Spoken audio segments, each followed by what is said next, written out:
Got no Twitter, nothing like that. So you can look me up on Facebook at Patrick Slimgoodie Jones. It's your boy Fred. Look, you can check me out on Twitter at BFredJones, baby. Yeah, this is G with G Sports, man. You catch me on Twitter, G_paid in full 08. Pay me the money. Money.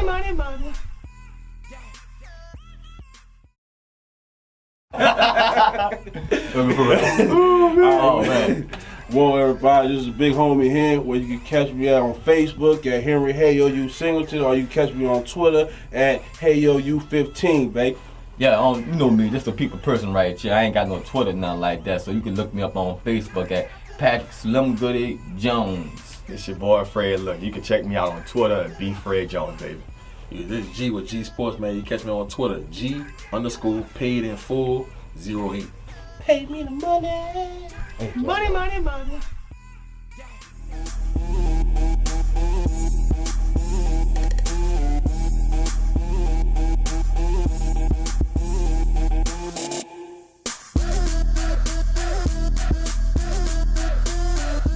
Second, we get the mic on.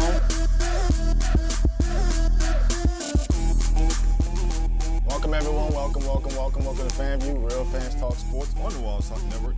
I'm trying to get my clip on here. Hold on. There we go.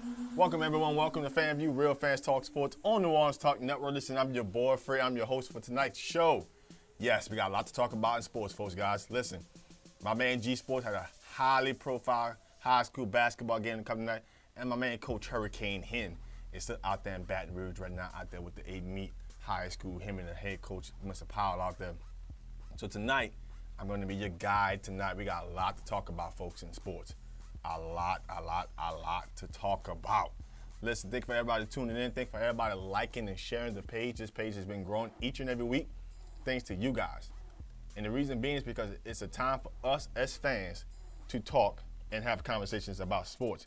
Matthew Sheen, man, hello, man. We appreciate you, Matt, man.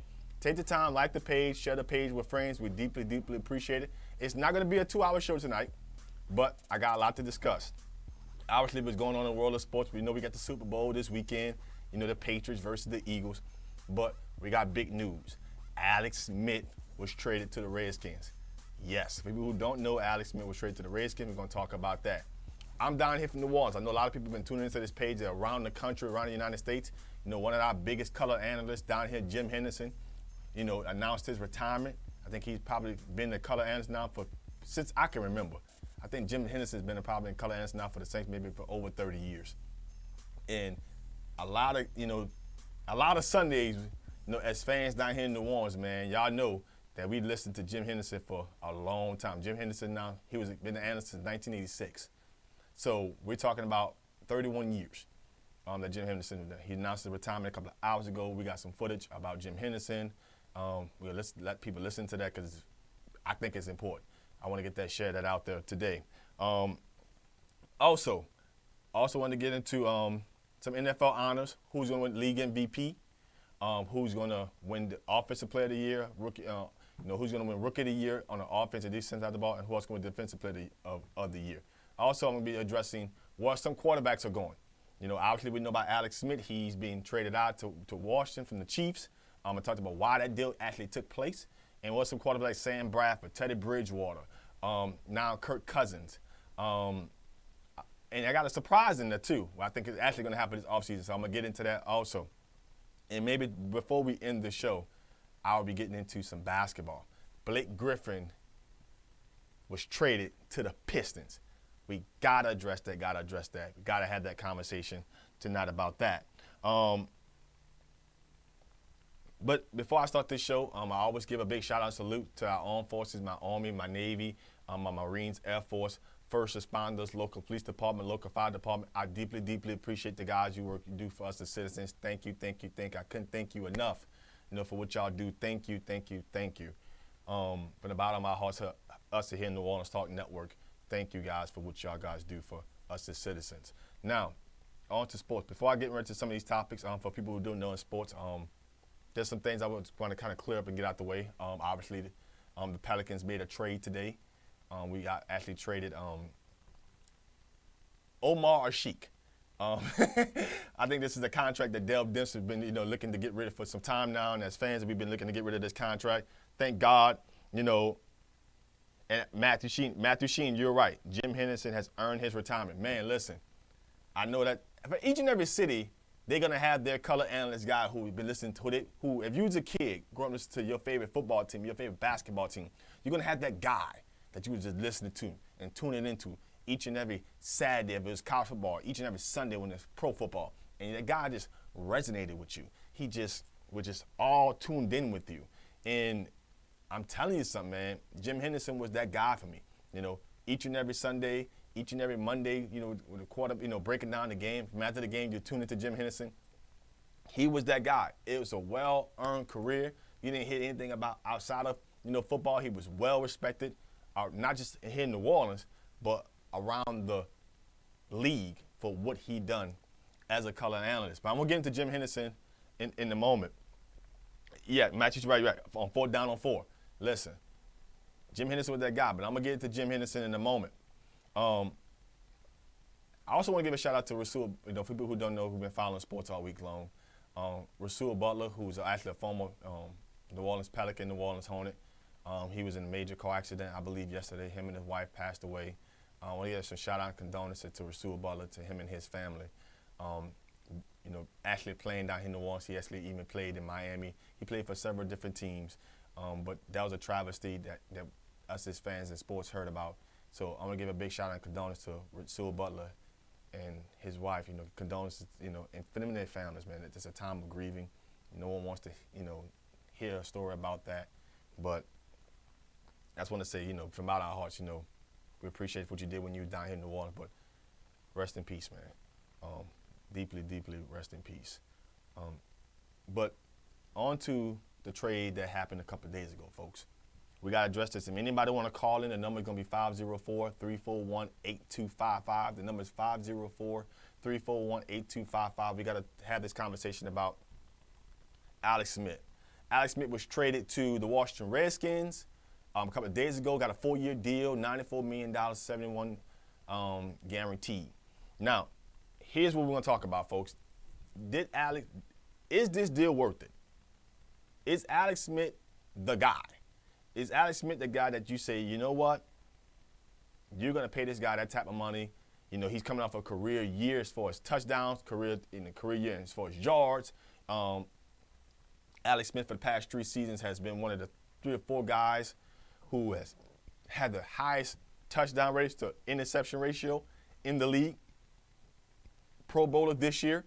And a lot of people feel like, why would the Chiefs want to trade Alex Smith coming off a Pro Bowl year and given it during that game if Travis Kelce was healthy, it would have stayed healthy at the game, they should have beat the Tennessee Titans. Why are you trading Alex Smith? Because there's been a rumor around town. Obviously, we know that team went from 25th in the 27th pick in the draft, moved all to 10th to take a guy out of Texas Tech, Pat Mahomes this year. But one of the main reasons why people don't want to understand why a guy like Alex Smith was traded, you got to look at the business side of things. It wasn't about production, folks. It was about, at the end of the day, the Kansas City Chiefs couldn't afford to retain Alex Smith. They couldn't afford to keep Alex Smith.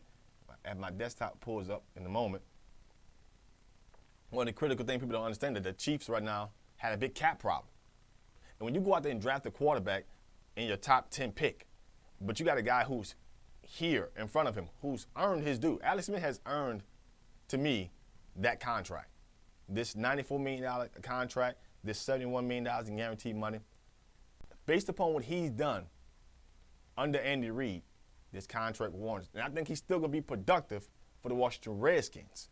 I think that this is a contract that's going to pay dividends for the Washington Redskins. I think that it was actually a good deal. I think it was a great deal for the Washington Redskins. Because I think that when you got a guy that you franchise in Kirk Cousins for 2 seasons straight, and you do not re-sign him to an extension, a long-term extension, it says volumes around pro football. It says, why are we not keeping this guy? And Kirk Cousins had franchise quarterback-like numbers. Kirk Cousins was throwing 4,500 yards. Kirk Cousins was having more than 25 touchdowns in those seasons. Why are you not retaining this guy? Why are you waiting each and every single year to get this guy the franchise tag? At the end of the day, that's not the guy that Washington Redskins wanted to keep. That was not the guy that they wanted to retain. They went out there and got a guy who has a high quarterback completion percentage, which Kirk Cousins does too. But they wanted a guy who has a lot of leadership, and they wanted to get a guy in there who was going to help these other guys take these guys to the next level. And Alex Smith has been around for some time. He's been in San Francisco, now being in Kansas City. He understands what it takes to be a great leader, and he's going to understand what to get a bunch of other guys in a locker room to play at a higher level. Because Kansas City Chiefs, whether we want to admit it or not, I know Andy Reid's a great coach, but when he got Alex Smith in there, that team elevated their level of play. Beginning of the season, we're looking at the Kansas City Chiefs like, okay, they're 5-0. Alex Smith's probably looking like a hands-down MVP lock if they could continue at this pace. And Alex Smith looked like a quarterback that you think you can build your franchise around.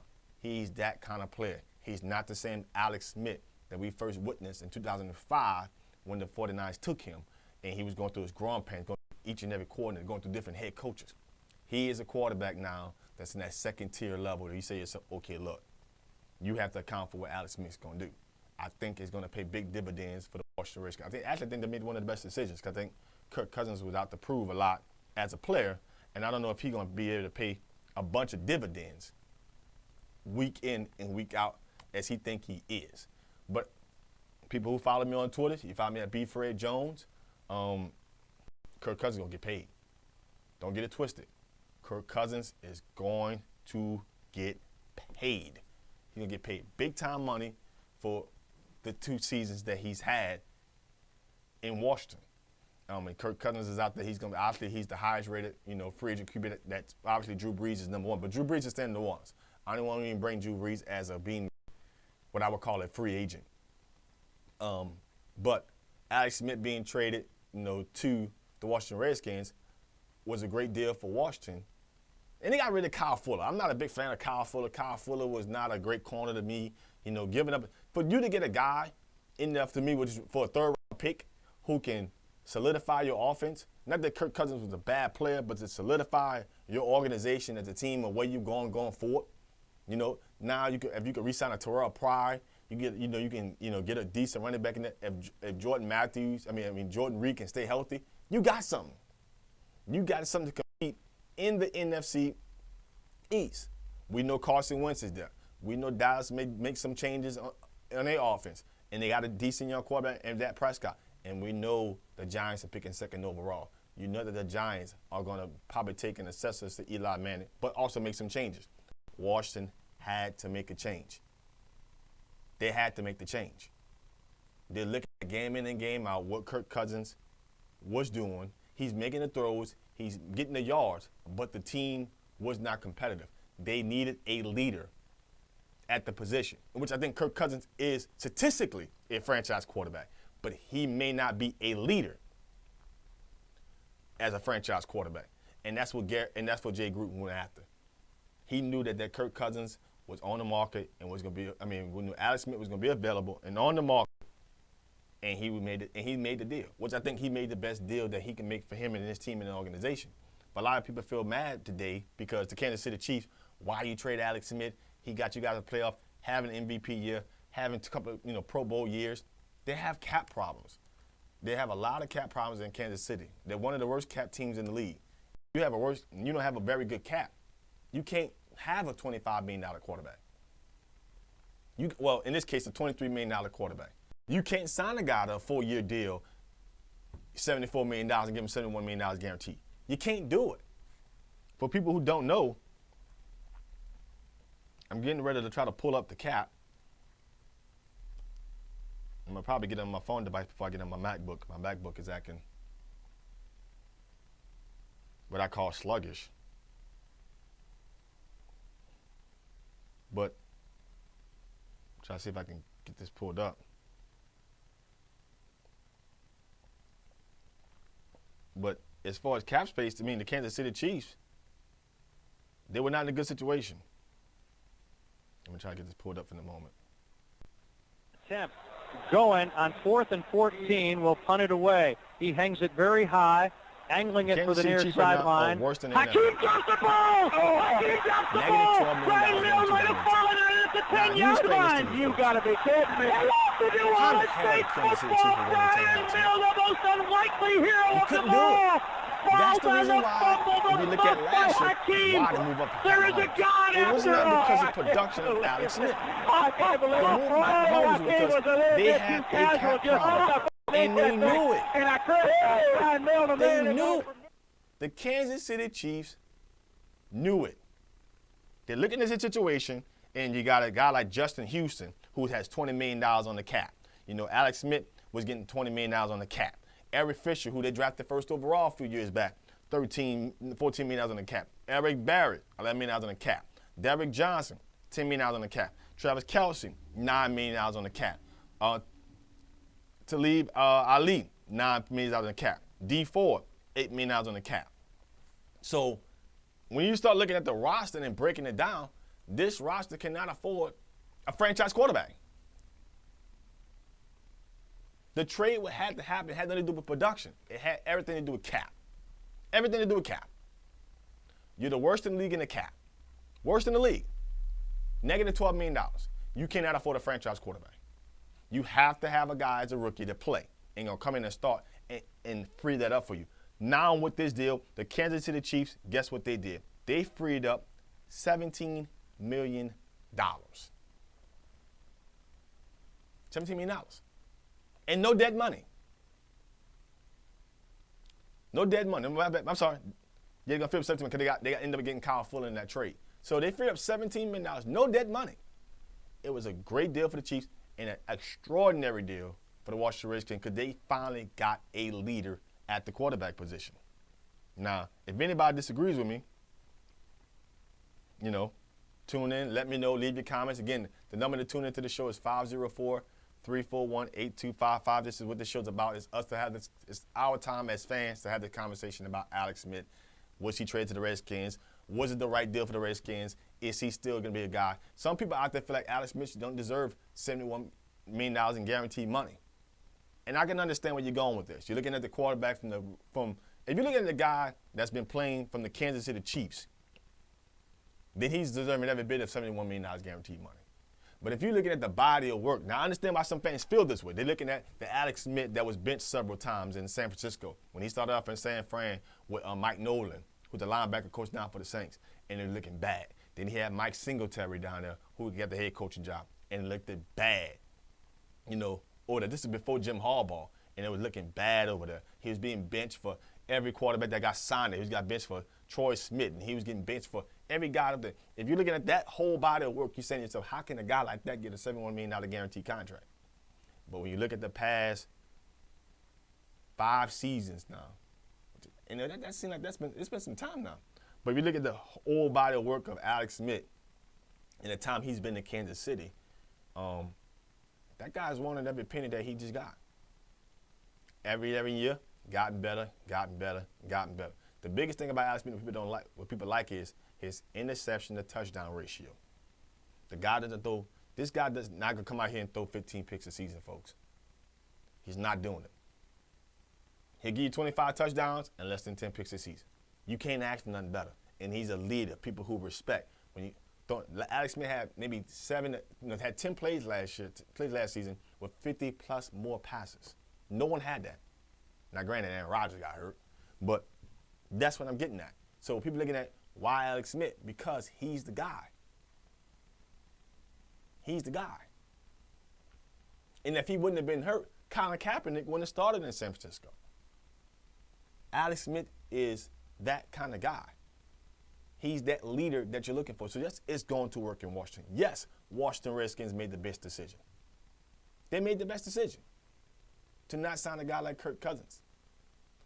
Now, on to some quarterbacks who I think this upcoming offseason is going to make a difference. There's a lot of free agent guys out there. You know, obviously we got Sam Bradford, we got Kirk Cousins. You know, we got three Minnesota Vikings quarterbacks. You know, Kirk Cousins, Case Keenum, and Teddy Bridgewater.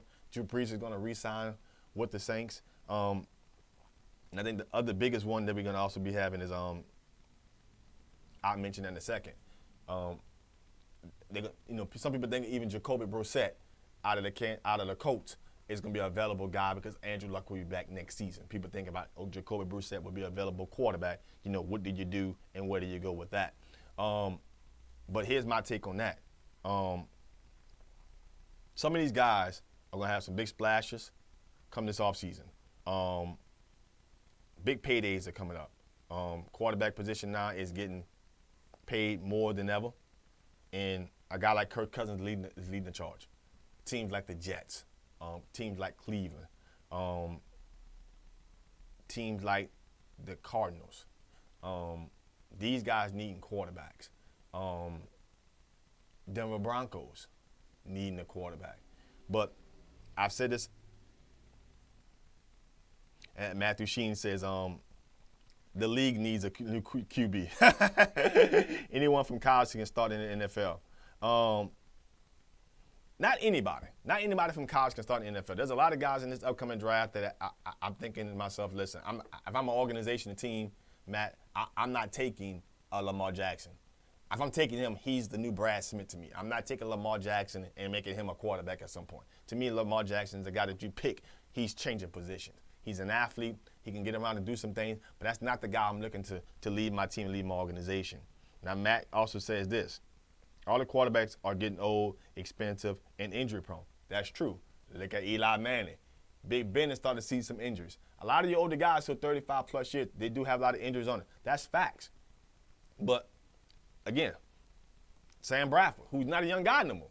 But it's not so much about them being injury-prone. They're not running around. They just took some hits, that had caused some of these injuries. But I'm going to start off with some of the offseason moves this upcoming offseason to kind of get us an idea where some of these guys are going to go. For people who don't know, the Cleveland Browns have the most cap money in the world, and they are in the they are in the Kirk Cousins sweepstakes. To me, I've been tweeting this out for a while now. That's where Kirk Cousins is going. It's the best business move. He will be a Cleveland Brown. Cleveland Browns need to be banned from taking the quarterback in the first round at least a decade. They need to be punished completely. I think Kirk Cousins there, with this team having the amount of cap space that they have, would end up being with Cleveland Browns. The Cleveland Browns have to make a splash. Their splash for the Cleveland Browns isn't, when you look at their team, is not getting that first overall pick. The splash is the quarterback position. That's the splash.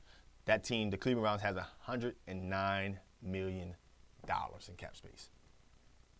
Yes, they will be in the sweepstakes for a guy like Kirk Cousins, which I think he'll land. It's going to be between them and the Jets. Now, the better football move is him going to the Jets. That's where I think he should go, because Todd Bowles there's a little stability there. They have a very good defense. They got a guy, the Jets got $72 million in cap space. I think that the Jets can make a difference with their roster the way it's assembled now than the Cleveland Browns can. And plus, I think there's a better structured organization than the Cleveland Browns. But I think Kirk Cousins ends up in Cleveland. But the better football move would be the Jets. Having a receiver down there, having a tight end down there, team probably looking to add a free agent running back, having a good, solid defense. That's the better football move. But I think he ends up at the Jets. Sam Bradford will be out of Minnesota. I think he ends up in Denver. I think that's a John Elway type of, pick. I think you get hold of a Sam Bradford, because Sam Bradford can complete passes. You got a Emmanuel Sanders. You have a Demaryius Thomas. I think that team, drafted a tight end maybe a season ago. They got a good. The running backs are not stable. Obviously, Booker, and they picked in the second round 2 seasons ago, has not really produced as far as total yards.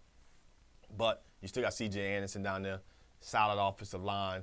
They took the particular left tackle in the first round pick, in this past upcoming draft. But obviously Trevor Siemian, and Osweiler belong in the XFL. So adding a guy like Sam Bradford and having a guy like Paxton Lynch. They also drafted Chad Kelly in the draft last year. Yes, I expect that team to make that type of move, getting those type of guys. I think Case Keenum is the guy that stays in Minnesota, and I even think Bridgewater stays one more season left in Minnesota. I don't think Bridgewater actually leaves. I think Bridgewater stays a 1-year deal, but I think Case gets the long-term deal. I think Case is going to get one of those 4 years, $60 million deals, $20, $40 million guaranteed. it's going to be kind of a front-loaded deal, but I think Case Keenum's going to end up being the guy that the Minnesota Vikings settle for. And I think it's not a bad situation, but the Minnesota Vikings need to also understand that they need to have a guy on his coattail. So then they're going to find a way to sign Teddy Bridgewater for a 1-year deal overall. But that's what you're going to look. That's what we'll be looking at when they come out of Teddy Bridgewater. He's going to sign a 1-year deal. Case Keenum's going to be the guy back there. And my wild card. For people who don't know, I got a wild card out there, and I think this guy here is going to be on the move. I think this guy here, I think Jameis Winston is out. You heard it here, folks. I think Jameis Winston, that's going to be my surprise pick this whole offseason. Jameis Winston being traded. Jameis Winston, I think he gets traded for a second-round pick and a conditional pick for another year's draft, but I think he ends up being traded to the Arizona Cardinals. And some people are looking at me, and I've been mentioning this. I said, listen, be on the lookout. Jameis and Winston probably be traded this offseason. And people are looking at me like, wow, what made you agree with that? Matthew, I agree with you on Winston. I think he's out of there. I think that when you fired Lovie Smith and you promoted the OC and Kirk to head coaching, it was because of, at the end of the day, you thought that this guy can be the guy and you want to mold him to what you want him to become. But Jameis Winston has had some iffy seasons since he's been the Tampa Bay Buccaneers quarterback. He has not shown that he can be a leader. He's shown that he can make passes. He's shown that he can make completions. He's shown that he is a lot of things. But what he has not shown is the ability to be and lead the team. He's shown that he's very immature. He's always consistently having something to do on the field, off the field issues, and it's becoming a distraction. And I think when you got a team right now, and Matthew Sheen says this, he has iffy seasons, since he's been in the NFL. Yes, he has had iffy seasons. And you surrounded him with talent. You surrounded him with, obviously, when he got there, he had a Mike Evans. He's had now Deshaun Jackson last year, who did not have a good year. And that's a tribute to what Jameis was. And Jameis is, granted, he was hurt last year. But now I'm looking at James, I'm seeing the immaturity. And I saw it on when they played the Saints, when he had that dispute with Marshawn Lattimore on the sideline, when he wasn't even in the game. You're seeing the immaturity in a guy like that. And when you're looking at Tampa Bay, you're saying to yourself, the only reason why you can keep a guy like that on your team is because you don't think you get somebody. But there are a lot of guys out there that you can get. In Tampa Bay, if I'm correct, they're picking high. They're not, if I'm right, I had it written down earlier, but Tampa Bay is picking, if I'm correct,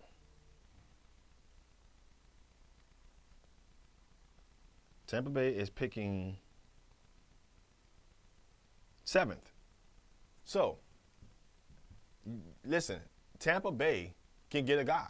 Tampa Bay will be on the clock for a John Rosen, a Baker Mayfield. They'll be on the clock. So I think they make a deal to trade Jameis Winston. They transfer him to Arizona, and they're gonna be taking the quarterback with that position. Well, listen, we got my man Coach Hurricane Hen. Coach Hen, you're on the line. Wow, what's happening with you, baby? What's up, man? Well, I love to have you here with me tonight. It's unfortunate. I understand you. I was telling everybody when we started the show, you was out there with Coach Powell. Your guys were out there in Baton Rouge, man. Yeah, man. You gotta doing our stuff. Doing the other little part for the kids, man. Just making sure our kids ready for the next level. Right. Now, Coach Hen, I was having this discussion. I was talking about, was the deal for Alex Smith a good deal for the Redskins? Was it a good deal? Yes and no. Okay. But here's the key why it was a good deal. One, you knew Kirk was not going to resign with you. So instead of going into the next season with something totally unproven, and having to fight your way to get into a draft. Because we see what happened the last time the Redskins reached to get a quarterback. You just, go with something that's proven. So you get him. Yeah. So you get a guy that's proven to be successful in different type systems. And when his numbers value though, he's not going to turn over the ball, and he's something that he's a makeshift quarterback. So you can have him in place to do your thing for a couple of years. So when you can draft, get the heir apparent quarterback and move on. That's the good thing about it. The only bad thing I see gave a 30-year-old quarterback who had to do it on his own. He always had help. So whether it's running back wise, speed wise, or solid defense, what you have both in Kansas City and San Francisco gives him like a 4-year ticket off the bat.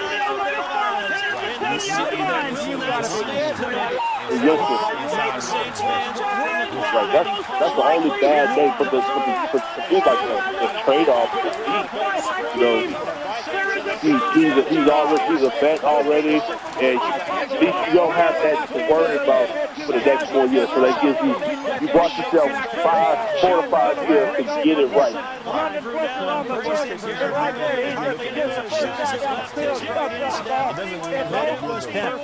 Going on 4th and 14, will punt it away. He hangs it very high, angling it for the near sideline. Hakeem got the ball! He's got the ball! Right now, the 10-yard line! You gotta be kidding me! Right, it did. Another thing it did, I think it's the thing that gets lost in trade. It made you not go for this quarterback market where you see what the quarterback money has been set. You see the market for these quarterbacks now, and now you don't have to go out there and throw $45 million a year to lure somebody in who might not plan out for you when you have so much more needs on your team. So you get yourself that home. So ultimately, I think it's a win-win for both teams. The Chiefs draft their quarterback in the future. Now you're gonna get away from him, and you get a third round pick. I think the first round is gonna be heavily stacked this year, and then I think it's gonna find people in the third round. So you gave yourself 3 picks. Now you also gave yourself the ability to package that up and go up and get somebody else that you might get. Going on 4th and 14, will punt it away. He hangs it very high, angling it for the near sideline.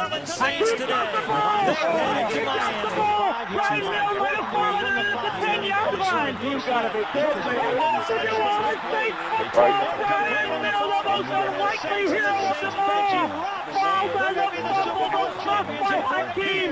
There is a God after all.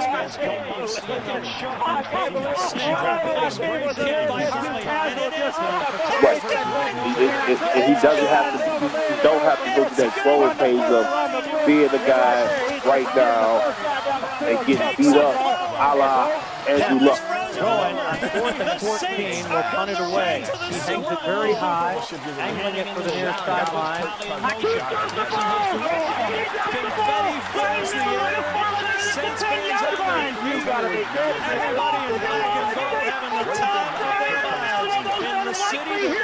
Well, our favorite in the beginning of the season was he was going to San Francisco. Without San Francisco is out the window.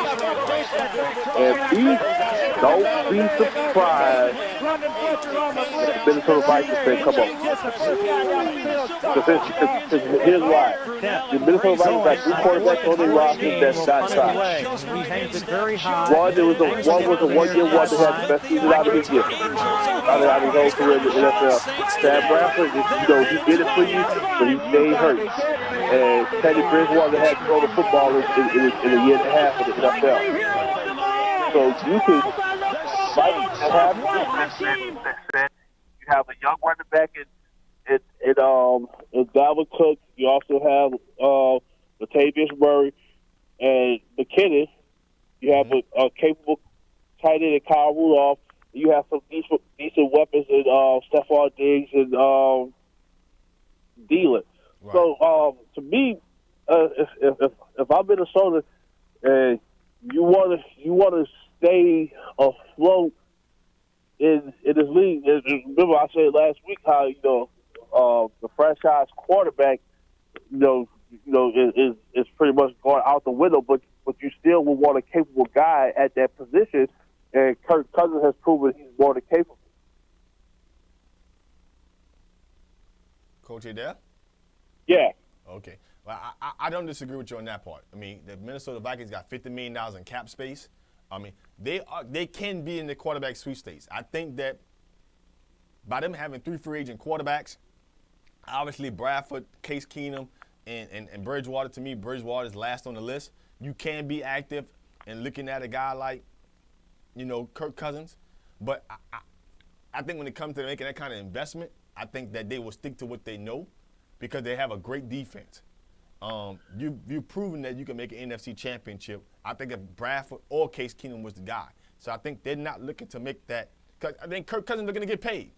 I think Kirk Cousins is looking to be, he wants to be the highest paid guy at that position. I think Kirk Cousins is looking for that $90 million guaranteed money. And I think a team like Cleveland or the Jets, they got to make a deal. They got to be headlines. They got to make that splash. So I think like I said, I think from a football standpoint, the Minnesota Vikings would be a good fit. But from a business standpoint, Kirk Cousins is looking to get paid. And a team that can really pay him that kind of money, season in and season out, is the Cleveland Browns, a team like the Jets. You see, one thing about football contracts that a lot of people don't look into, the incentives that you get increases your value too. So you might sign for someone when you get like $15 million a year, but you make a Pro Bowl, your team makes the playoffs, you have X amount of season, you have a throw for X amount of touchdowns, and that'll put you with all the incentives locked in. That'll put you at like 27, 28. Mm-hmm. So for Kirk Cousins, a guy who's only been to the playoffs one time, and your only competition really in that division is Aaron Rodgers. Why not? Well, yeah. I mean, you got Aaron Rodgers now. I mean, don't get me wrong. I like Matthew Stafford too. He's in that second tier. I mean, he's not the top 5 or top 6, but he's in that second tier between 6 through 12. I mean, so. But they get a new coach, so you don't know what they are. You're getting a new coach. You don't know what you're getting. I would agree with you about that. You don't know what you're getting. And the Packers defense is not very good this year. They made a lot of changes. So expect for them to, have some different moving forward, But when you got a healthy Aaron Rodgers, hey, sky's the limit, Sky. But I think one thing that Minnesota learned in a Philly loss is when your defense has to be on the field for so many plays, it's tough to be. You're not dominant no more because you're tired. You're not playing your full capability. If you got a quarterback that can help you move down the field pretty fast, pretty decent, and then if I'm looking at him too, he's played outdoors his whole NFL career. So I put him in the dome, and then when we have to play games in the outdoors, it's not that much of a hassle for him. Right. And somebody that's proven to do it. If you just look at Kirk Cousins' numbers, man, he's top 5 in the league just by numbers. Just by his numbers. And then he's done it like he showed. He's done it with Deshaun Jackson. He's done it without Deshaun Jackson. He's done it this season with having guys injured. He's done it this season with Jordan Reed injured. Terrell Pryor was injured this season. He's done it with, Josh Dobson. Right. So, I mean, if I'm them, that's who I'm pulling. That's the first thing I'm following. But to me, I say if I was to rank the teams that'll be coming after him, I'll say the Vikings are number one, and then here's the shocker to everybody: the Giants would be number two. Like I say, you said, look, Eli, we appreciate what you did for us, but you old now. Let's get some youth in here, and come on, Kurt. You got Odell, you got Sterling Shepard, you got Evan Ingram. We gonna get a running back. You got second-year guy Wade Gallman, and now let's play football. Not bad. You know what I'm saying? Because every year people are cap casualties. Mm-hmm. Look, Alex Smith was about to be a cap casualty, but they found a way to make something happen. They made something happen. It won't hurt them. So right. Don't be surprised if the Giants, because new coach, that franchise wants to win, because you got to keep the main thing is you got Odell coming up on a contract. So you got to appease him. You got to make him happy. Correct. And if you bring in a high-power quarterback, that keeps everybody in the fold. I don't disagree with that. But I think what it all going to boil down to is, what does Kirk value most? Does he value winning more, or does he value the money more? Because if you win, money will come with endorsements and all that other stuff. Or do you want to chase the big paycheck and be on a team that's just not capable of winning? And correct.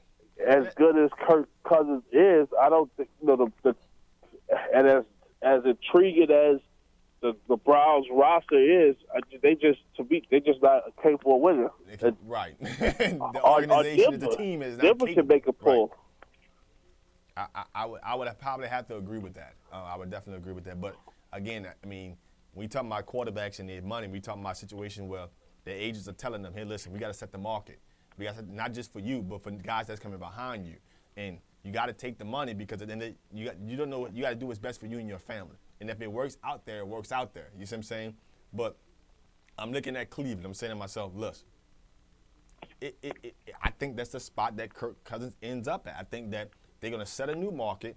Obviously, they're going to get somewhere between $80 to $90 million in guaranteed. You're talking about a 5 or 6 year deal worth $150, $175 million, because the Cleveland Browns have to make a splash and they got to spend that money. See what I'm saying? They have to spend it. That's true, but the thing about this too, Fred, one thing that NFL teams do, money's not an issue for NFL teams. They can grow. The Saints prove it to you all the years. Like, the Saints only got $13 million in cap room, but here we go sign people for $40, $50 million contracts. Like, where you get this money from? They can play with the numbers how they want. You know, it's just what year you gonna get the money. Right. And you got to look at Kirk. Kirk is coming off of 2 years back to back where he was franchised, so he got paid. So he got $18 million and $25 million back to back. Right. You know, so money. You know what I'm saying? So for somebody like Kirk, money is not the issue, because he's not going to get what he just got those two years back to back. He's not going to come. You know, pretty much he played 2 years of football and got $40 million. Right. He's not going to see that no more. So is it? Do you go out there with a team that's not capable of protecting you, with nobody that can win one-on-one battles for you, and you get beat up for $100 million, or do you go for a team that can give you $100 million and, you know what I'm saying, it might not be the splash of money right off top that you want it to be, but you win it, and right. you knocking on the Super Bowl goal every other year. It just matters. It matters how much of a guy that Kirk Cousins is. I think he's a guy that wants to prove to a lot of people that he's a franchise guy first, and he wants to prove to people that he can win in any situation. So that's what I'm looking at. I think the football move would be Minnesota or the Jets, but I think he ends up in Cleveland because he wants to prove people that he's a franchise guy in any situation. That's what my take is. I think that's where he ends up, and he takes the money. And he sets a new market for quarterbacks. You know, guys like Joe Flacco going to be coming up soon.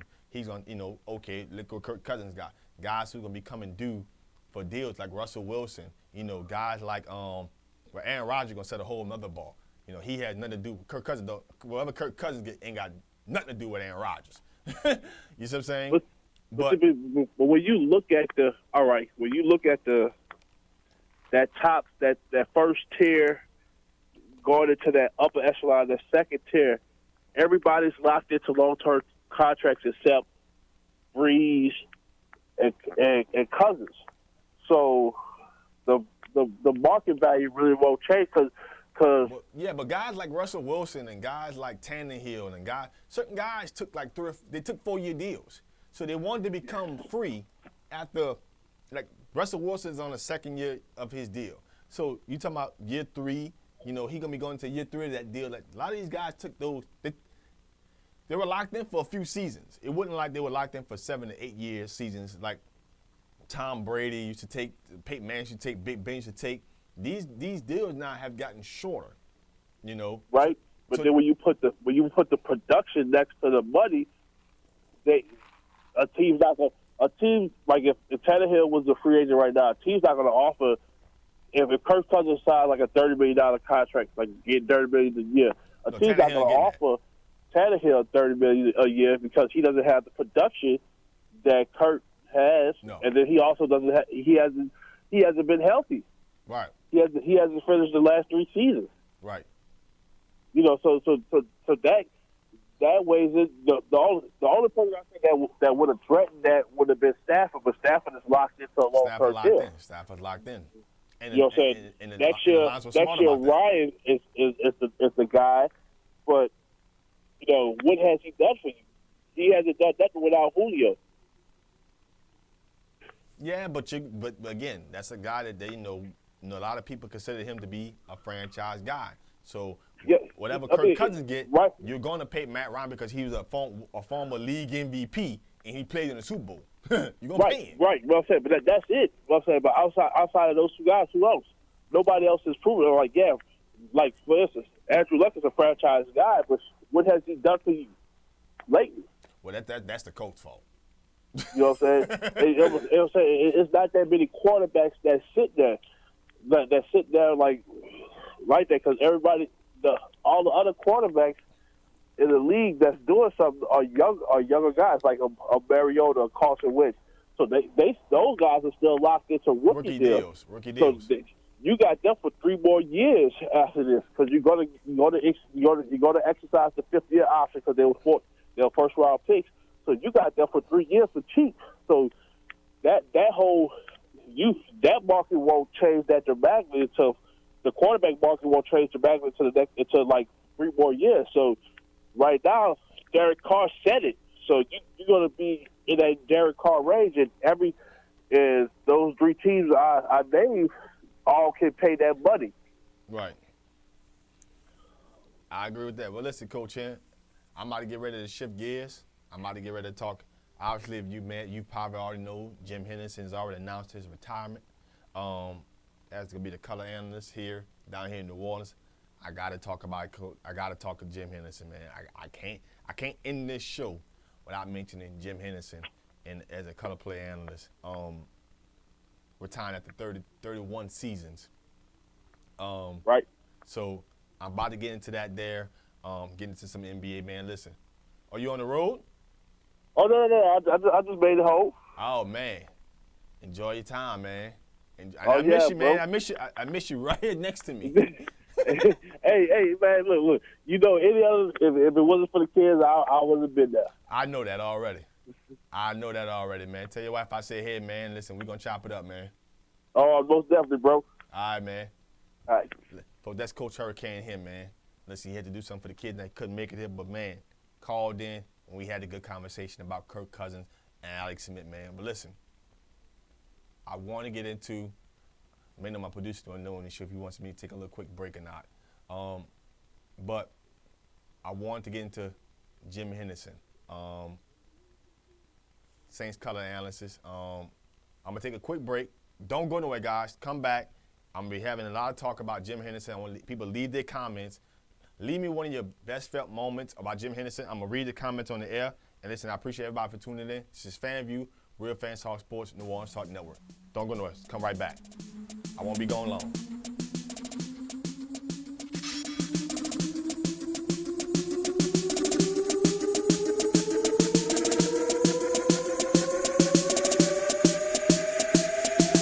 Y'all, it's DJ Slick Daddy from the Liveline, here to tell you about the hottest bar on the West Bank, After Dark Sports Bar, 419 LaPelco Boulevard in Gretna. Come check us out on Monday for steak and oyster night, Thursday free seafood night, Friday 3-for-1 happy hour, Saturdays ladies night and always open for parties, and then Sunday Saint Sunday, oldie but goodie Sunday. Come find out what is hidden for at After Dark Sports Bar, 419 LaPelco Boulevard in Gretna. Doors open at 6, 12 p.m. on Sundays. After Dark is a non-smoking atmosphere. Are you looking for a home to live stream your next event?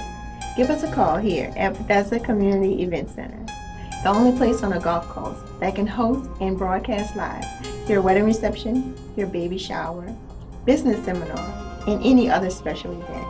Give us a call at 504-708-9454 for more details. Hey yo, what's up? It's your boy DJ Slick Daddy. This DJ Slick 504. And of course, I'm your girl, Black Coco. Tune into the Liveline, New Orleans Talk Network, every Tuesday, 7 to 8:30 with all the trending topics. And you can also check out my mix, DJ Slick Mix Pro 1 and 2. And of course, check out Coco's Sex Tips of the Week. And hashtag TTBS. That's that bullshit. It's the Liveline, New Orleans Talk Network, Tuesday, 7 to 8:30. We're always live. Let's go. Now New Orleans has a choice. Download the New Orleans Talk Network app for your mobile device or listen at www.neworleanstalknetwork.com.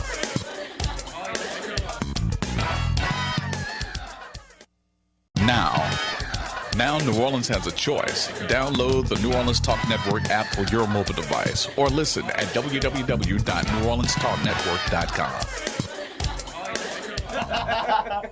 Oh man. Well, everybody, this is Big Homie here, where you can catch me out on Facebook at Henry Hey Singleton, or you can catch me on Twitter at HeyYoU15, babe. Yeah, you know me, just a people person right here. I ain't got no Twitter, nothing like that, so you can look me up on Facebook at Patrick Slimgoodie Jones. It's your boy Fred. Look, you can check me out on Twitter at Fred Jones, baby. Yeah, this is G with G Sports, man. You catch me on Twitter, G_paid in full 08. Pay me the money. Money.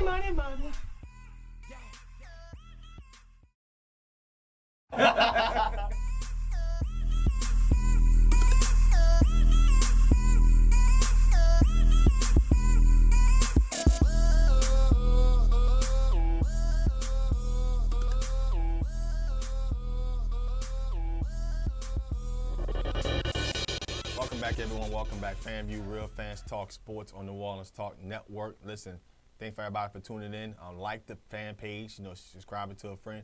Yes, and for people who've been asking us, I've been getting a lot of emails and shots out.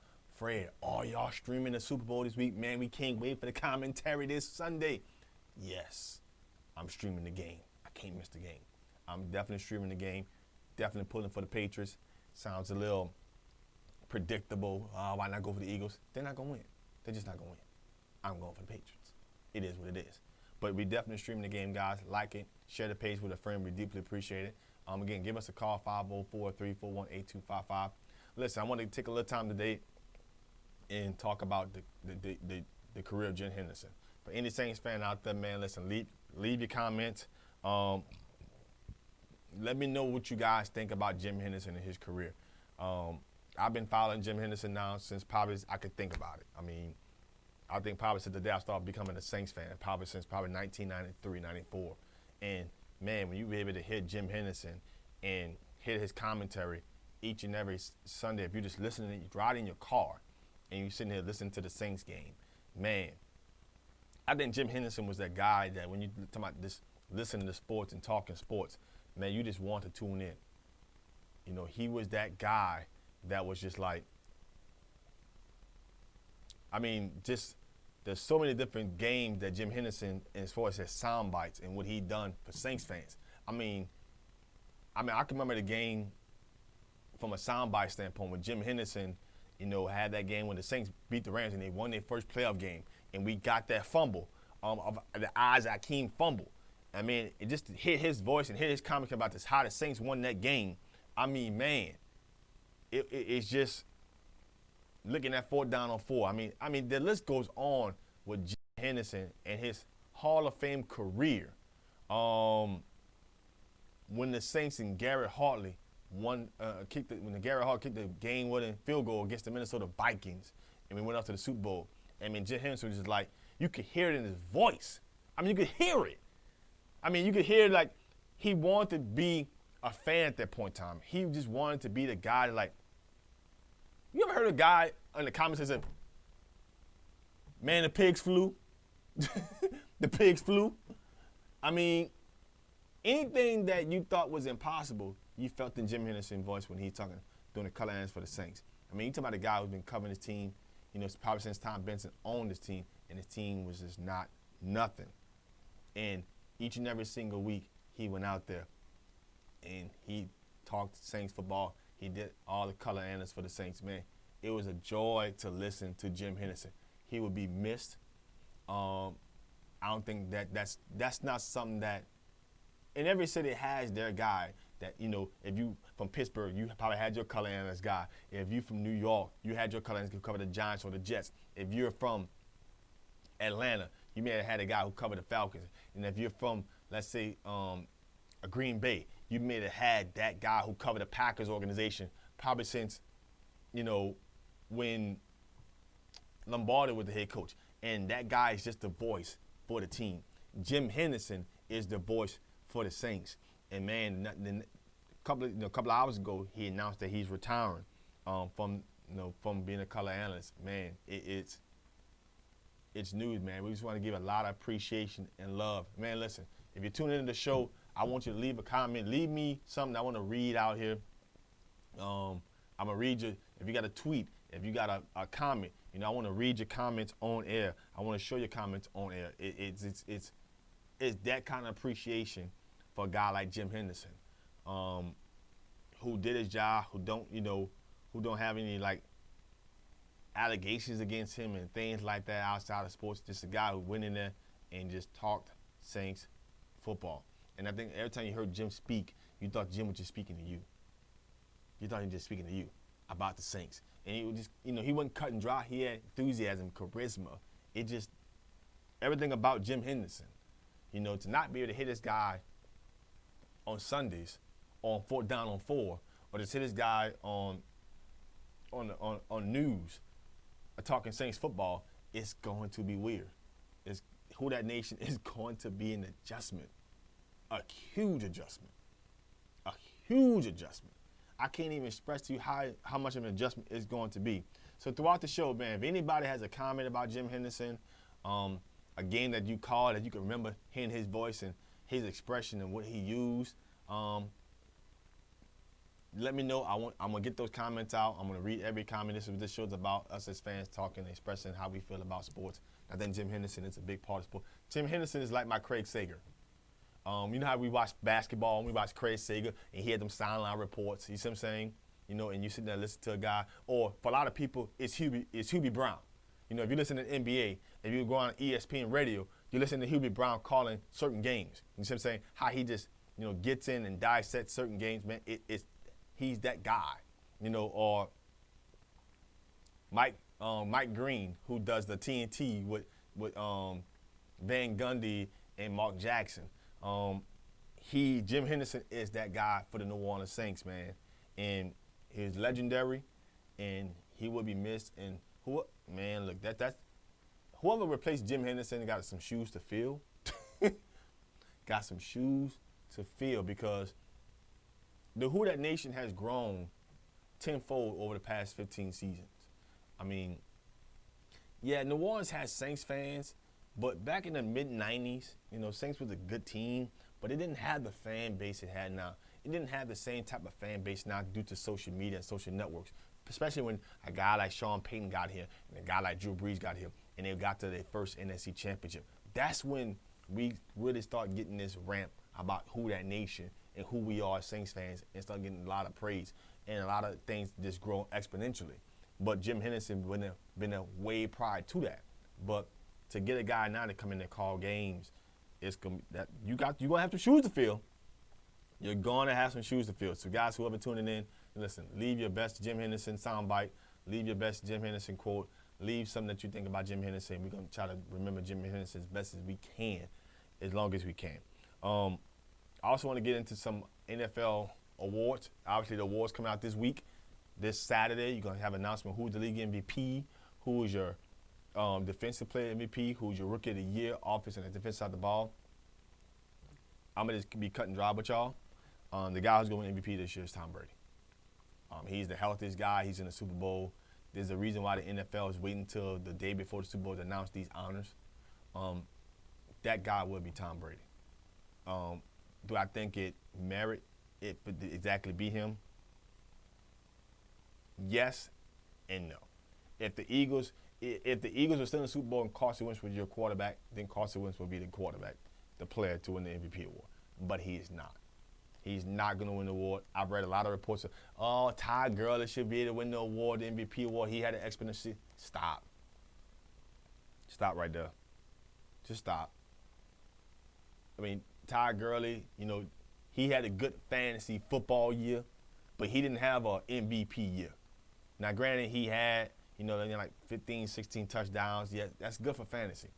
But he didn't have a Marshall Faulk year when he won the MVP. He didn't have a Terrell Davis year when he won the MVP. He didn't have a Damian Thompson, who still holds the record for the most touchdowns of any player in a season year at the running back position. He didn't have a Adrian Peterson year when he almost broke the all-time rushing record, for any player rushing in the season. He didn't have that kind of year. So cool out all the Ty Gurley votes and why he may not get a vote and why he may not be because he doesn't because his numbers, when you compare it to other running backs who won the award, they're not even close. Ty Gurley having been one of the best running backs to play football this year. But he didn't have MVP numbers compared to the guys who won the award in the years that they won it. Ty Gurley didn't get one nowhere close to rushing for 2,000 yards. Nowhere close.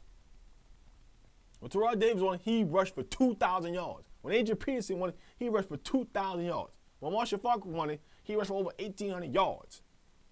And God knows how many receiving yards he had. When Damian Thompson won it, he had over 20, I think he had 27, 28 total touchdowns.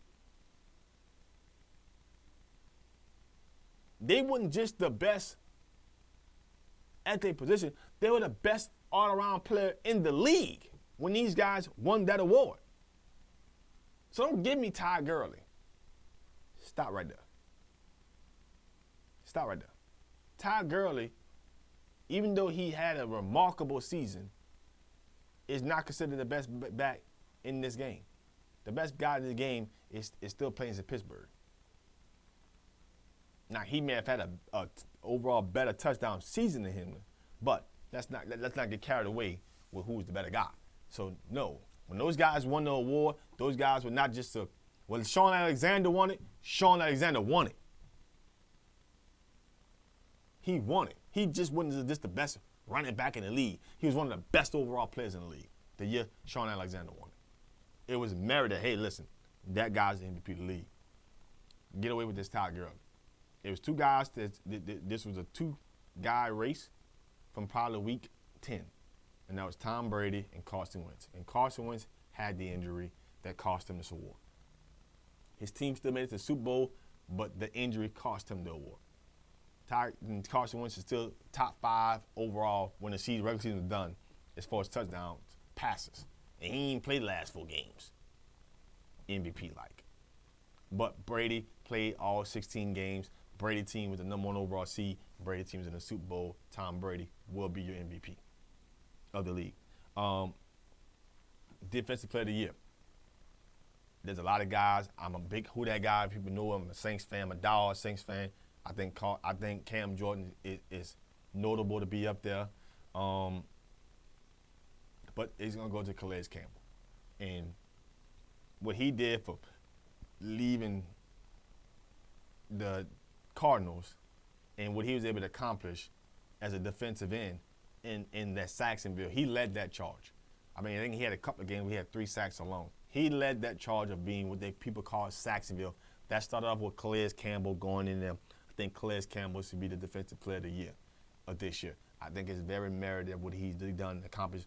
That Jacksonville team is very talented, but he also brought a possession of leadership to that team that got the team playing at an all-pro level. They had a lot of talent. They had talent there last year. Malik Jackson was there last year. AJ, Jalen Ramsey was there last year. Miles Jack was there last year. Dante Fowler was there last year. Calais Campbell came in there and set the tone on how to be this type of guy. And I think that, we all Saints fans, we love Cam Jordan, but Calais Campbell is probably the guy who should win the defensive player of the MVP. Now, I'm going to be biased when it comes to the Rookie of the Year, and I'm going to be biased when it comes to Rookie of the Year on offensive and defensive side of the ball. That's Marshawn Lattimore and Alvin Kamara. I'm biased. But it's not going without merit. Obviously, Alvin Kamara having over 1,200 total purpose yards. God knows how many touchdowns. And obviously, Marshawn Lattimore having 5 picks and holding down his side of the field. What those two rookies did throughout the NFL was exceptional. And there's nothing wrong if you picked a Kareem Hunt or if you still got a vote in there for Deshaun Watson. Nothing wrong with that. There's nothing against that. Though Deshaun Watson is very deserving of the award coming up. But he is not the MVP. Obviously, had an ACL injury. And Kareem Hunt kind of slowed down toward the end of the year. I think he started to see the physical pounding, that he had to take. And people had tape on him on how to game plan and scheme for Kareem Hunt toward the end of the season. But it was hard to game plan and scheme for Alvin Kamara because you paired him with a Mark Ingram.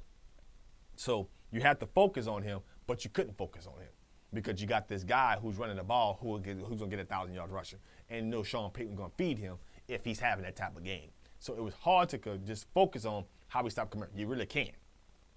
Because in any given situation, Mark Ingram's going to turn this football, and you got a game plan for that. Or you got Mike Thomas on the outside, and don't forget the guy in the center who is not an MVP, but is a top-rated quarterback in all of football in Drew Brees. So it's hard to game plan for Alvin Kamara. And he was consistent throughout. Ever since they traded Adrian Peterson, he was the guy that teams could not focus on stopping. He was the guy that you could do whatever you want to do, but he's going to have that type of game. And to me, he deserves the Rookie MVP award. Again, it doesn't mean that if he doesn't win it, that Deshaun Watson, gets it, that he didn't earn it. It doesn't mean that Kareem Hunt gets it, that Alvin Kamara didn't deserve it. That's just my vote. My vote is for Alvin Kamara. And now, if Marshawn Lattimore don't get on the defense side of the ball, then I'm like, I feel some type of way.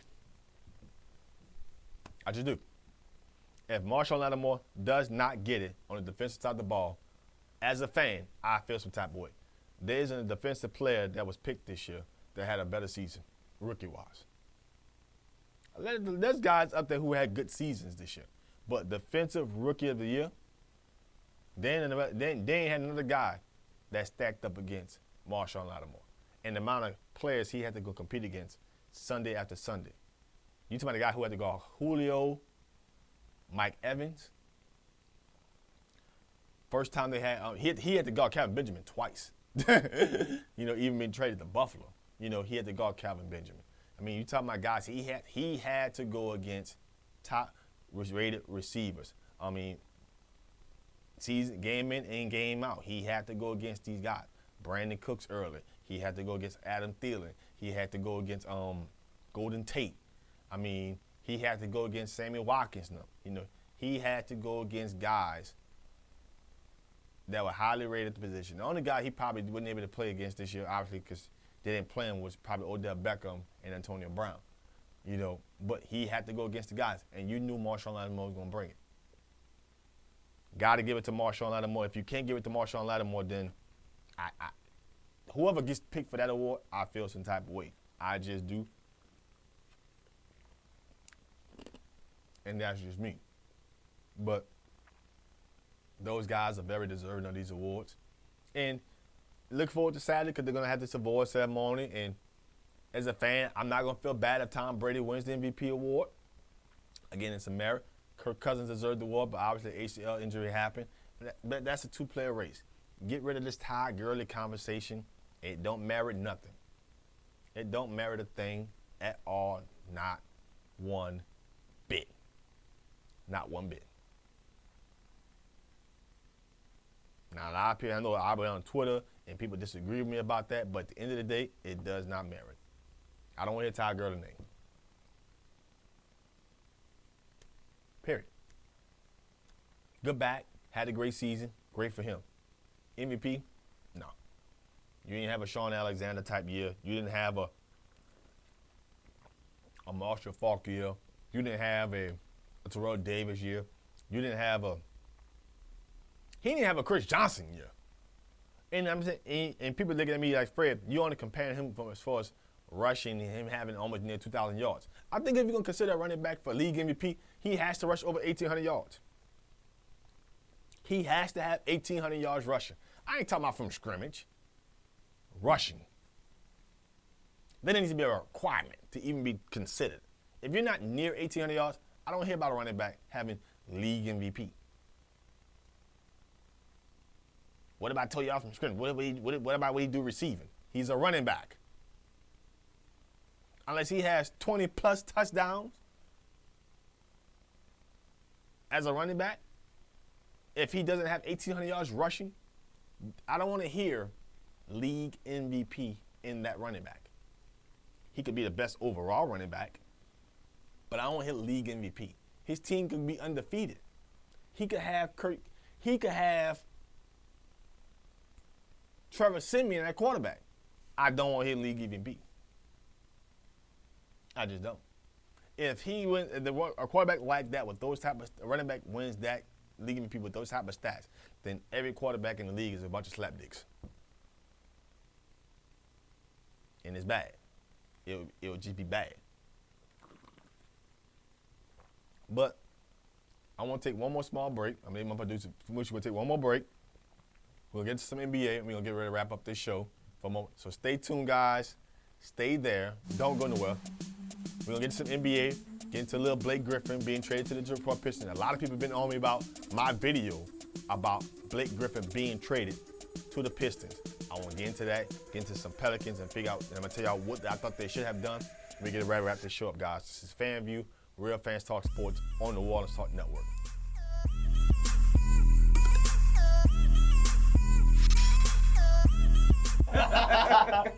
Oh, man.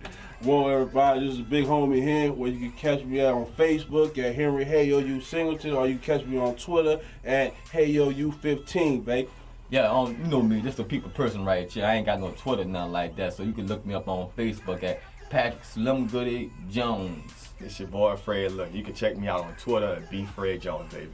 Yeah, this is G with G Sports, man. You catch me on Twitter, G_paid in full 08. Pay me the money. Money. What's up, readers and shakers? It's your girl, Rhonda M. Lawson, sending you a personal invite to the Literary Lounge. Tune in to Horizons with Meet the World Image Solutions each Wednesday at 7 p.m. Central Standard Time for the best in literary conversation. Each week, a different author will join us to talk to their most important readers, you. You can also call in to ask your own questions. So don't forget, each Wednesday at 7 p.m., join us in the lounge for Horizons with Meet the World Image Solutions. See you there. Hi, I'm Linda Lewis with Lewis Armstrong Family Services here live at New Orleans Talk Network. We're here every Thursday at 11 a.m. Come join us. Thank you. What's up, readers and shakers? It's your girl, Rhonda. This people person here. Big homie here. It's your boy Fred. This man, big fan. Right. Listen, we're your host of the New Orleans Talk Network's FanView, Real Fans Talk, Real Sports. Check us out every Thursday night, 6 p.m. We're back. Talk What You Know returns on Wednesday mornings at 8 a.m. We got a brand new co-host by the name of Bob B. And hey, that's me. Also, we got some new features. We're going to be giving away, have a weekly raffle of prizes. There are multiple ways for you to win, and there's a bevy of prizes. So we need you to come on back, join us on Wednesday mornings at 8 o'clock for Talk What You Know on the New Orleans Talk Network. Here at Jones Insurance, your full-service agency, let us take care of all your insurance needs. We provide homeowners insurance, flood, rental, commercial, auto, and life insurance. Don't let the unexpected tragedy destroy your family's future. Here at Jones Insurance, 7603 West Bank Expressway, Monroe, Louisiana, 772. Contact Lois at 504-348-1492. The New Orleans Talk Network, now on your mobile device, on your computer, in your ear, and interactive. It's new, it's innovative, and it's on your mobile device. Android, iPhone, iPad, and on your computer. Take us wherever you go. Because we're interactive. 504-341-TALK. That's 504-341-8255. What's up, readers and shakers? It's your girl, Rhonda M. Lawson, sending you a personal.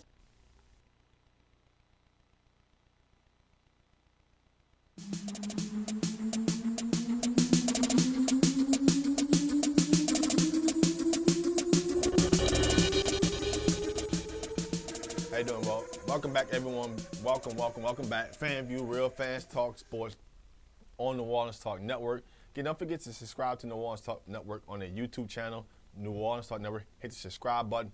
New Orleans Talk Network has more variety of shows just besides FanView. Before we talk about, we have a Christian show. They got the live line. Tune into the live line each and every single Thursday. Multiple variety of shows on the New Orleans Talk Network. Again, if you go to their Facebook page, New Orleans Talk Network, go to the YouTube channel. If you miss a show, subscribe to the New Orleans Talk Network on YouTube. Also follow us on Twitter at NOTalkNet. Listen, talking NBA trades. Obviously, we know that I'm not going to call it a blockbuster, but the max contract deal for Blake Griffin was traded a couple of days ago. Blake Griffin traded to the Detroit Pistons for Avery Bradley, I think Tybo Harris. I can't even think of the other guy's name. And I think the second round pick was sent over also. And obviously they traded Bryce Johnson, Blake Griffin, and I think the Clippers may have sent. Also recently, the Pelicans just recently traded, thank God, Omar Sheik and yes, I said it. I'm a fan. Thank God. Omar Sheik has been the worst NBA contract for some time now. And somehow, some way, Dell Demps did the impossible. We traded Omar Sheik at the Pelicans. We traded Jameer Nelson, Tony Allen, and to protect the first round pick to Chicago to get Nokila Mirotic from them. And we also got a second round pick in return for that deal. That deal has been pending for a couple of days now, for people who have been following it. The Pelicans didn't want to opt in for the $12.5 million, and that's kind of what the hold up there. But the deal finally went through. Listen, guys, and people who tune in to FanView Live, I did a video about the Blake Griffin deal. It's 2 days later. It's still a dumb deal. Who won in this deal? As fans, leave your comments. I want to hear you. Leave your comments about this topic. Leave your comments about Blake Griffin being traded to Detroit. A lot of people have been wanting to express their opinions and their views about Blake Griffin being traded. There's a lot more deals. Here's my take on this here, because people who watched my video, and thank you for a lot of the response that I got. There was a dumb deal. It was a dumb deal for the Clippers. Obviously, we all know that DeAndre Jordan's on the last year in his deal. Lou Williams on the last year in his deal. These guys have a lot of trade value right now because they have expiring contracts, and the census is that they're not re-signing with the Clippers. We got that. But the deal that you end up getting for Blake Griffin had no value to the Clippers. Blake Griffin is not a franchise player. I've said that over and over. I've had conversations with different fans about this. We're all in agreement on he's not a franchise guy, but he is a max player. Blake Griffin is a max contract guy on. There's 30 teams in the NBA. There's 28 teams that will give Blake Griffin a max deal. There's probably only 2 teams that would not. That's probably being the Cleveland Cavaliers and the Golden State Warriors. But every other roster in the NBA gives Blake Griffin a max contract. For you to trade him to the Detroit Pistons, who Detroit won in the whole deal, I applaud Detroit for what they done, and not get a potential max guy back in return. To me, it's buffoonish. It's dumb. I mean, leave your comments, share it with me. I think it's the most idiotic thing that took place as far as NBA trades. You didn't get a max guy back. You got Harris back, who he can play this season and have he has one more option in his deal. The other guy you got, I don't even know who he is.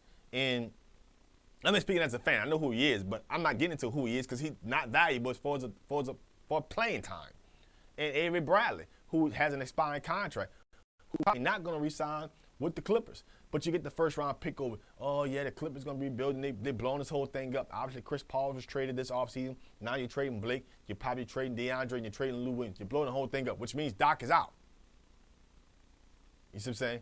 They're going to trade. Doc Rivers is out as the head coach, which makes sense. And so I would say, so you need to understand that for me, as a fan who watched the game, if I'm the organization, the team, I know they got Jerry Washington now, but I'm not getting rid of Blake. I just signed him to a max contract. Everybody on this roster is expendable, except Blake. I'm not saying Blake is untradeable, but if you trade Blake, why not call Portland? Why not tap Portland and say, listen, what about C.J. McCullough? Can I get C.J. McCullough out you? Trade him for C.J. McCullough and another guy, and you make that kind of deal. Why not contact Denver? Hey, what about Gary Harris? You have to get a guy in return that you think can be a max guy for you. Tybo Harris is not a max guy. Avery Bradley is not a max guy. They are role players in the NBA. And the other guy probably even belong in the league. It is hard in the NBA to get a max guy. Max guy is extremely difficult. And the only time you really trade a guy like that, if the Blake Griffin was in an expiring year and he's not re-signing with you, then the deal actually makes sense. But for you to just sign Blake Griffin to a 5-year deal, the deal makes no sense. It makes no sense. I will keep Blake Griffin even if he's a cancer in my locker room until I get a guy who I can get back who is a max-like guy. I'll be contacting Portland for give me C.J. McCullough. Give me a guy who's been averaging 20 points for the past 3 seasons. Give me Gary Harris out of Denver who's been averaging, 13, 14, 9, 17 points this season. Give me Mason Plumlee. Give me Mason Plumlee in that deal too. See what I'm saying? I'm trying to get a max guy who I can put back in my team, who I can show to my fan base that we're still trying to be competitive. You getting Avery Bradley back ain't making you competitive. He's a good player, but he's not going to be a good player for you. You getting Tybo Harris is a good player. He won't be a good player for you. In that first-round pick you got, this team, listen, I'm going to share this with y'all for people who don't know, because some people are not tuning in right now, but they'll be tuned in sometime soon. Detroit Pistons right now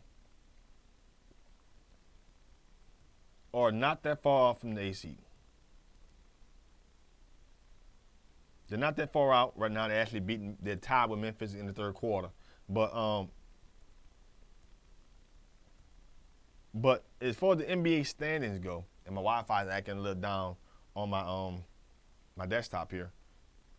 Detroit Pistons are ninth, folks. They're 26, the 23rd and 26th right now. And you just added Blake Griffin? You think they can't make that 8th spot? You think that pick is going to be that valuable? Are you serious right now? You kidding me? That pick ain't going to be valuable. The 8th spot is being held right now by the 76ers.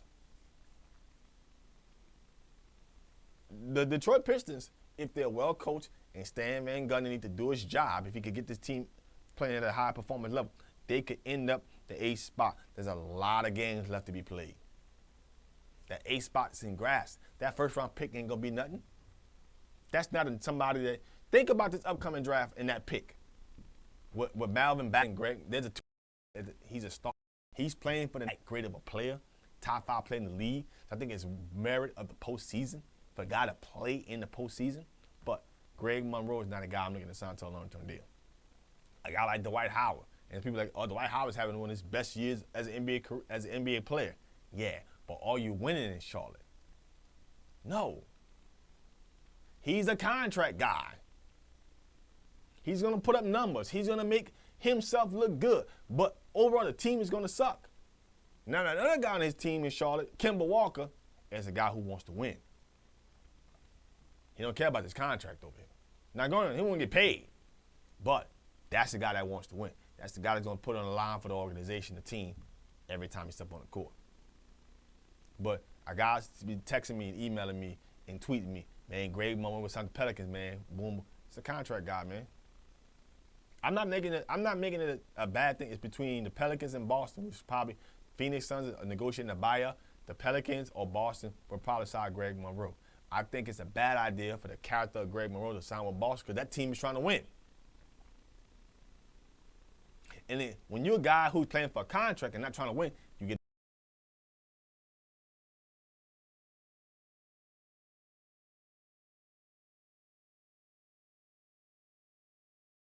exposed. That's what you saw in Milwaukee.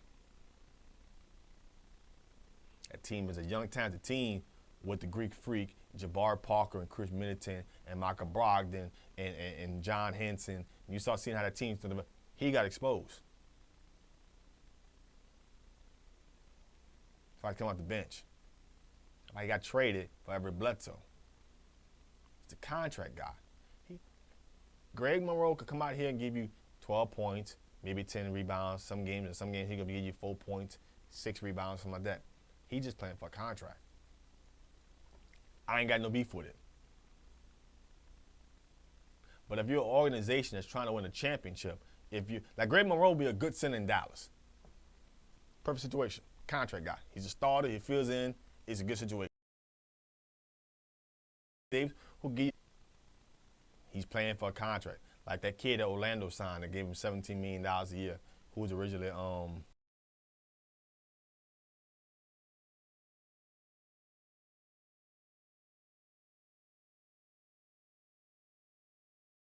he's a center. I can't think of his name on top of my head. He's a contract guy. He ain't playing Orlando. Sucks. Got paid. He was in Toronto before he signed with Orlando. He sucks. But contract guy.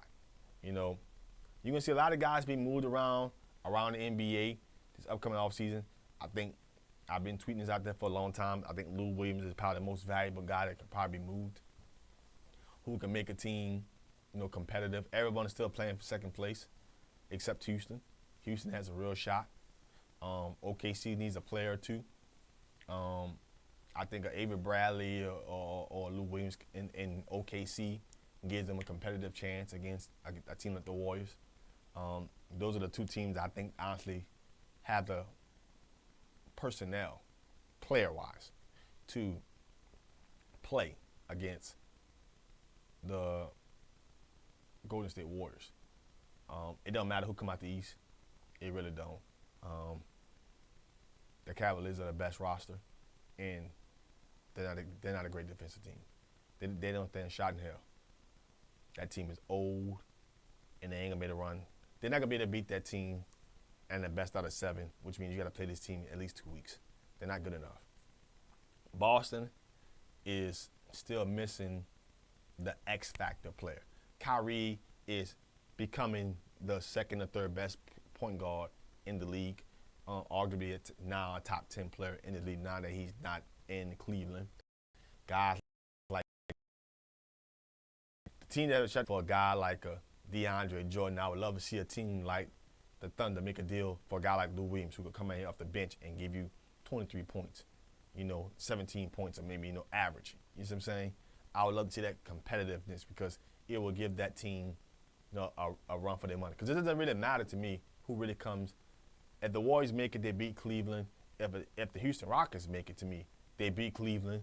And if the Thunder makes a trade or two, they beat Cleveland. That's just my take on that. But look for some deals to be made. Look for Lou Williams to be moved shortly. Look for DeAndre Jordan to be moved shortly. I look for Doc Rivers to be fired afterwards. Don't expect that to be a very long wait. I don't expect Doc Rivers to last the entire NBA season as the head coach of the LA Clippers. I don't expect it. I just don't. That's my take on that. It's been 3 days later. Blake Griffin been traded. The deal is still stupid. It's a great win for the Detroit Pistons, they get to sell tickets, they get something to cheer about, they get something to rave about. But now, granted, don't get it mixed up. It doesn't make the Clippers. It doesn't make the Pistons a team that you look at and say, okay, we got the same situation that the Warriors got with Boobie Cousins and Anthony Davis. That's not the same situation. That's not the same case. That's not the same case that when you look at the Clippers. I mean, you look at the Pistons and you look at the New Orleans Pelicans, you say, we got a similar situation. You don't. You do not. Blake Griffin is a max player, but Blake Griffin doesn't have a very good field goal percentage. He misses a lot of points and doesn't play very good on defense. And DeAndre Drummond could come out here and have 20 points and 20 rebounds and come out here the next game and be invisible. A lot of inconsistency play between those two guys, and I don't think they're true leaders. They're good athletes, but they're not really good leaders for their teams. That team is still a far way to go. I think in order to get somewhere, if you're Detroit, you got to make a choice of head coach. Is Stan Van Gundy the guy? I don't believe he is, and you make a deal and get rid of him. That's just me speaking on that.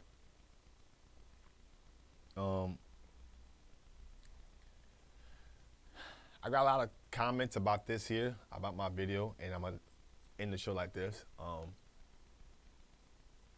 a fan like anybody else. I appreciate everything I get. I speak for not just me, but I speak for a lot of fans.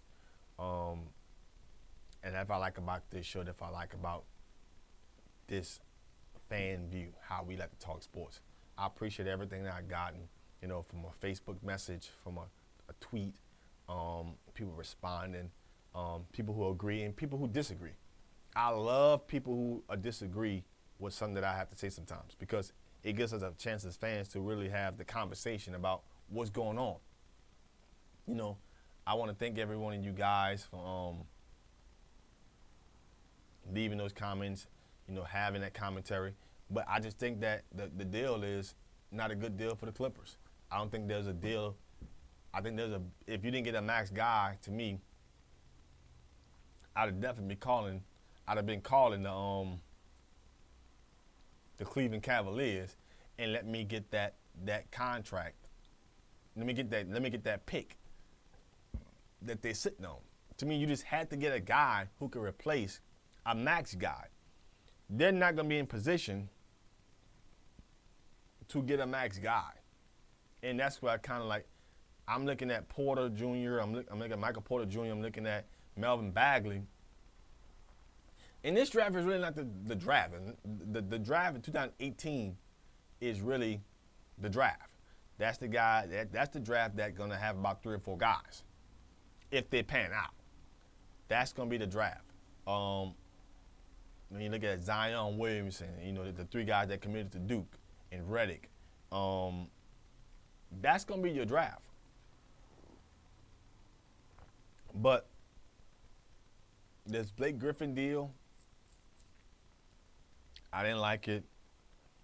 I didn't like it at all. I didn't like it one bit. I just didn't. And again, look for more. Again, I like the deal with the Pelicans. I mean, I think Dell Demps don't deserve no extension. But thank God you got rid of Omar Sheep, because you got the center, the backup power forward, Nikola Mirotic, and got rid of Omar Sheep. I appreciate that deal a ton. I'm going to get ready to wrap up the show with this. Guys, tune in. We are streaming the Super Bowl. We are streaming. Tag a friend. Commentary going to be live. Me, Bank Boris site, the People's Person P, Madman, the big fan. Super Bowl Sunday. I'm try to do a little pregame, and we're going to be streaming the game live. Tag a friend, share with a friend. We want this show and we want this commentary to be the #1 thing trending on Facebook come Sunday. The Super Bowl, FanView, we want to have the FanView Live, the #1 thing trending on Facebook come Sunday. I'm expecting, I want over maybe 4,000, 5,000 views live us leaving commentary about the game. It's going to be on and popping come Sunday. Tell a friend, tell a friend. We know we're reading those comments. We're reading everybody's opinion about what's going on in the Super Bowl. That's what we do. It's FanView. We're real fans. We talk sports. Super Bowl Sunday, Patriots, Eagles. It's going down. Tune in next Thursday. My man G Sports will be back. My man Coach Hurricane and him will be back. The People's Person P had something to do tonight. So it was just me tonight, but I wasn't going to turn y'all down and not do this show. Had to do this show. Thank y'all. Appreciate it. Again, share this page with a friend of y'all. Send somebody you know. We deeply, deeply appreciate it. Follow us every week. Again, do not forget Super Bowl Sunday. It's going to be the last football game we stream this year. We're going to make it a blast. It's going to be a big hit, and everybody from this point on is going to know what FanView is all about. Y'all have a great night. This is FanView, Real Fans Talk Sports, New Orleans Talk Network, and I holla. It's your boy Fred. Y'all follow me on Facebook. Follow me on Twitter at BFredJones, and I'm out. Y'all have a good one.